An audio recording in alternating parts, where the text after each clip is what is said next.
नमस्ते महामाये श्रीपीठे सुरपूजिते शङ्खचक्रगदहस्ते महालक्ष्मी नमोऽस्तुते।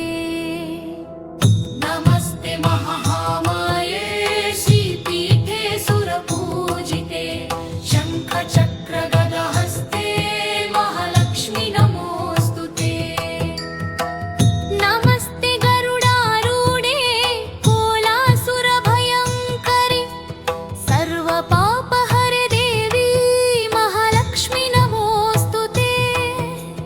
सर्वज्ञे सर्ववरदे सर्वदुष्टभयङ्करि सर्वदुःखहरे देवी महालक्ष्मी नमोऽस्तुते।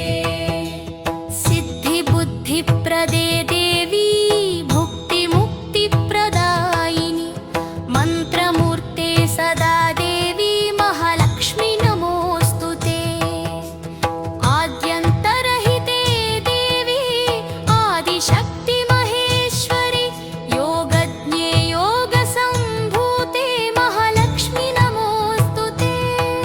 योगज्ञे योगसम्भूते महालक्ष्मी नमोऽस्तुते। स्थूलसूक्ष्म